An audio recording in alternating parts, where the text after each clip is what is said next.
Hello guys. Hello guys, good morning. So, for today's video, lagi nyo kami nakikita na nagta-travel ng family ko.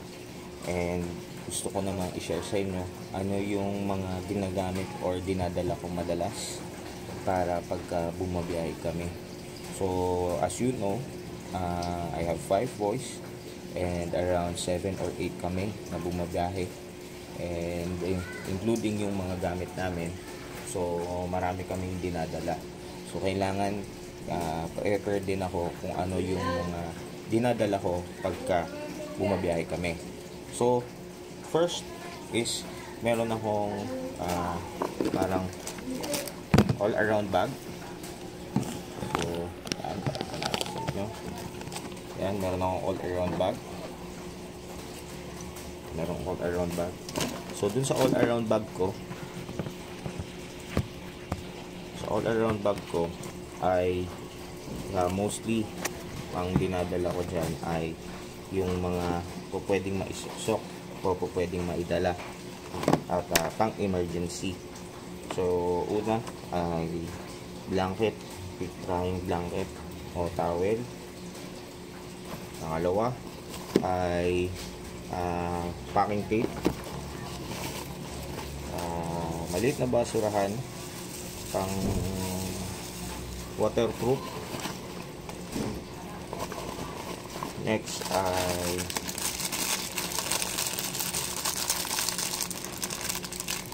tourniquet, para kung sakaling magkaroon ng emergency, mabalian, may tourniquet.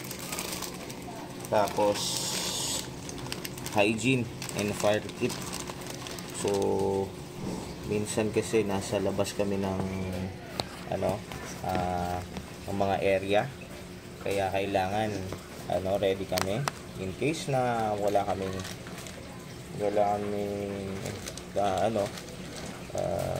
mabilan o pangapoy. Meron kaming portable na maliit na lutuan. Nasa taas lang siya. Pero meron akong fire starter, may battery, at tapos sabon, Pocari Sweat na powder para pwede halo sa tubig. Tapos ito, mini water filter. Mini water filter. At packing tape ulit, mas marami. Tapos first aid kit. Yan. So, merong alcohol. May isang set to. Nabili lang sa Shopee. May bandage. May kung ano-ano. May gunting. Mga pang lacerations. Pag nasugatan sa kalsada, meron tayong first aid kit. Tapos, meron din tayong waterproof na para po pwedeng higaan. So, yan, portable siya. Tapos, meron din tayong medicine box, pang LBM, pang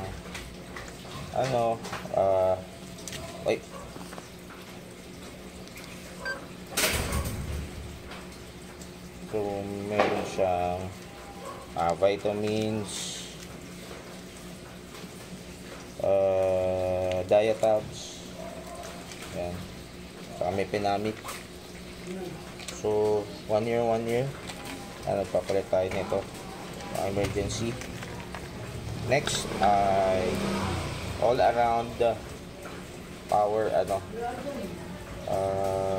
na may iba-ibang nasa Shopee lang din to. So, para kahit anong isaksak natin pwede, dahil may iba-iba kasi tayong mga devices na ginagamit. So, ito din, nasa travel din natin to, portable na electric fan pagka mainit ang panahon. So, ito kasi ay lumang adapter. So, dito ko siya ginagamit.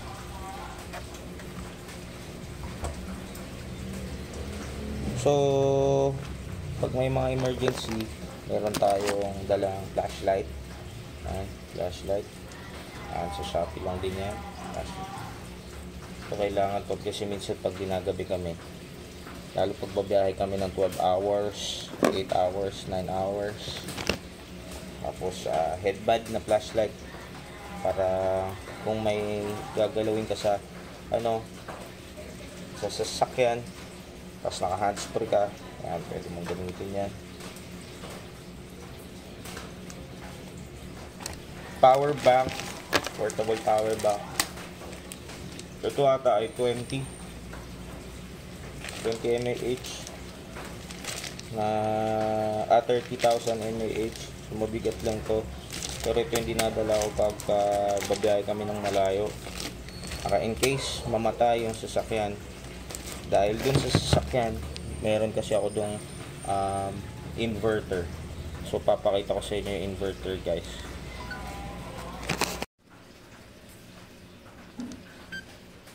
Yan. So nakikita nyo dyan, guys, no? Yung sa dulong-dulo may power socket. Yan. So dyan sa power socket na yan, inverter yan, para makapagsaksak kami ng mga direct 220. Okay.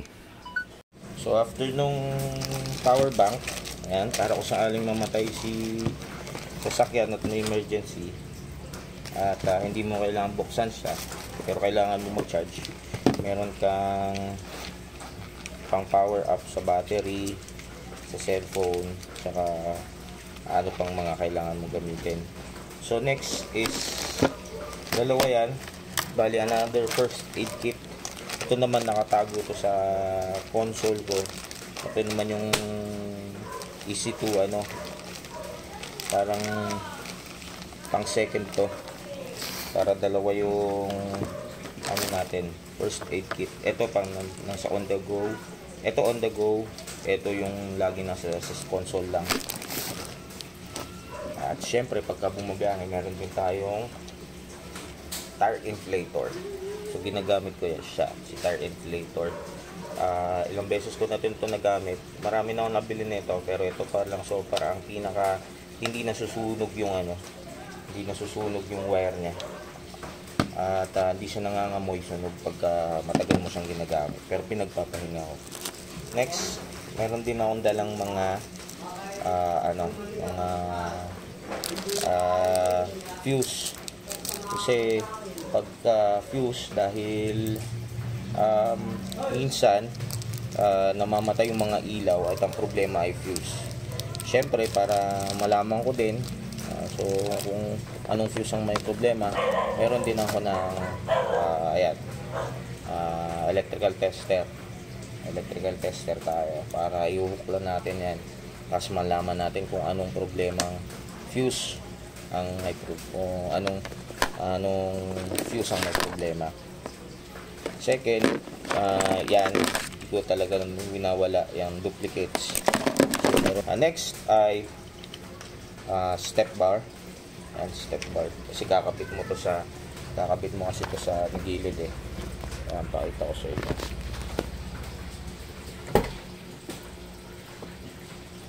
Yan. Yan, kung makikita nyo, kakabit mo kasi yan.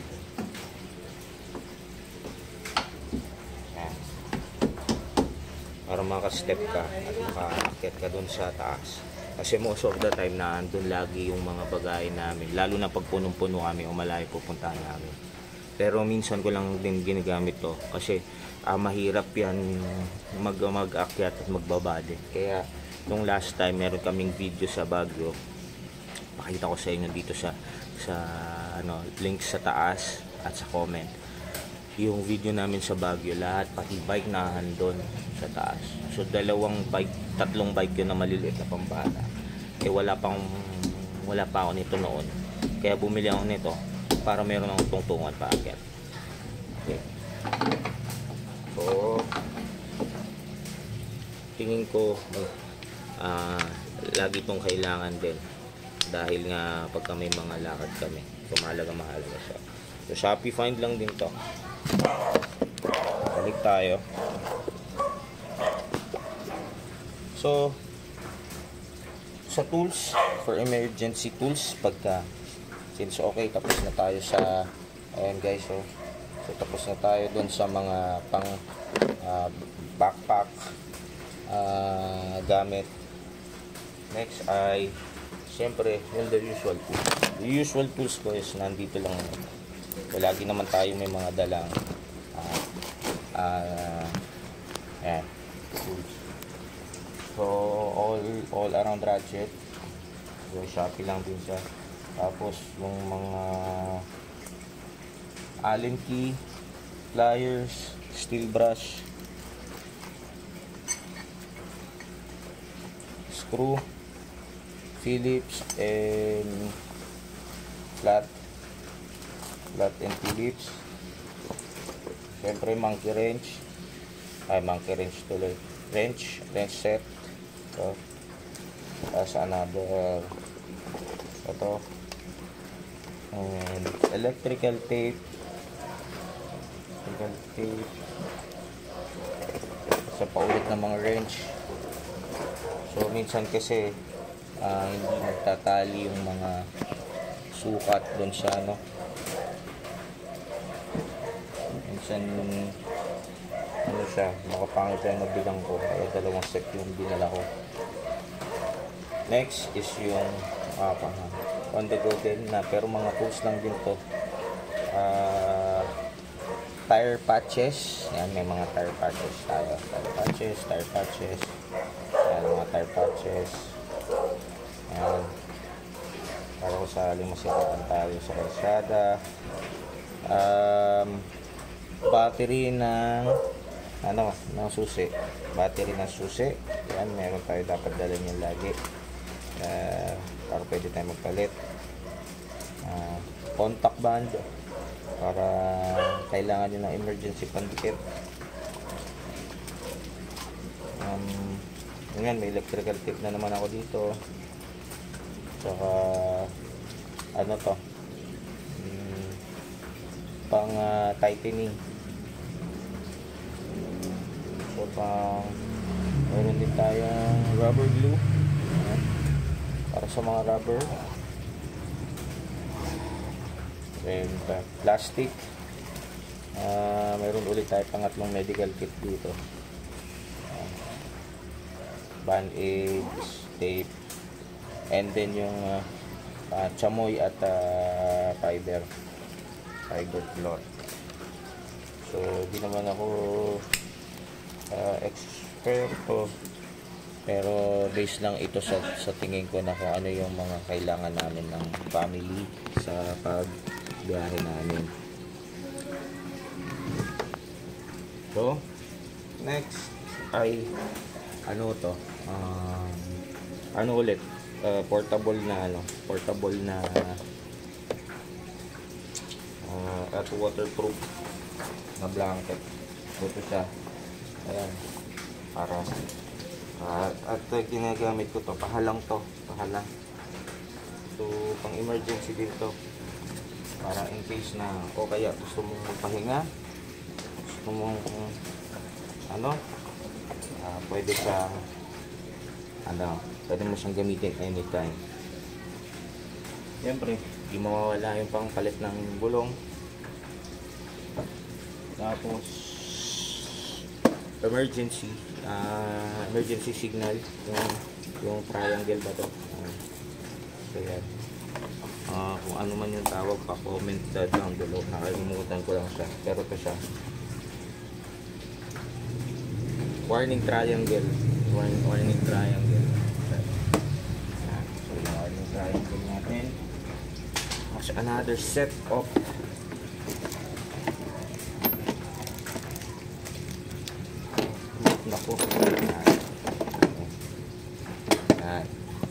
so another set ng natin pang tools para kung pagka nagka-problema tayo sa kalsada, lagi natin dalhin.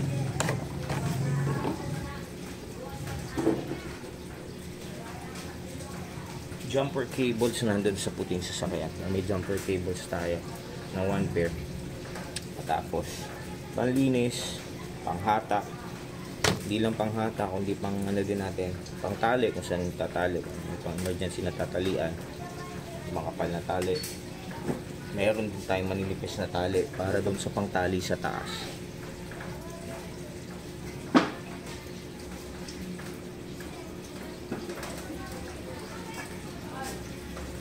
Fire extinguisher at again, palinis na naman again.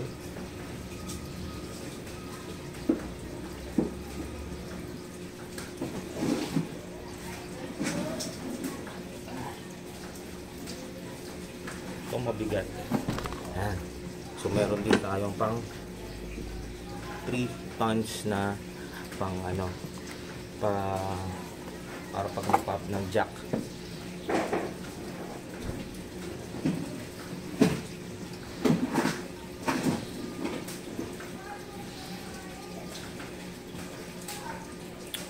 Yan. So overall guys, ha, yan yung mga dali natin. Meron din tayo yung pang cover kung sakaling mainit. And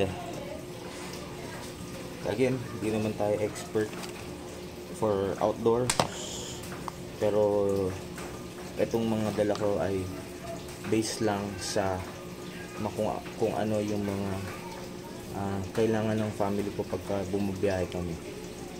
Especially nag-anticipate ako ng emergency and problem, so that's why marami kaming dala. Kung ano pa guys yung mga kailangan kong dalhin, pwede i-suggest nyo doon, comment down below, para madala ko din, kasi nga I have a big family. I have 5 boys, and pag tumatravel kami is around 7 or 8 kami. Nagkakasya naman kami actually, pero ngayon since malalaki na yung mga kids ko, baka I would consider na magpalit na ng unit by next year or next year. Pero so far ito yung mga dinadala ko. Travel kami ng Baguio, Tugigaraw, Apari, Kasiguran, Aurora, sa dulo pa ng Kasiguran, sa una pa ng Kasiguran, nakalimutan ko, Albay, Albay pinakamalayo namin sa south, Bicol, Naga, Daet,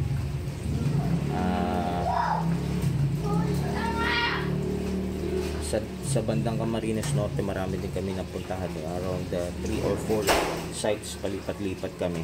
So ayan yung mga dinadala namin guys. I hope nag-enjoy kayo sa video ko, and itong video ko ay something na makakatulong sa inyo, or nag-enjoy kayo sa video ko. Please like, follow and subscribe. Thank you very much. Bye bye.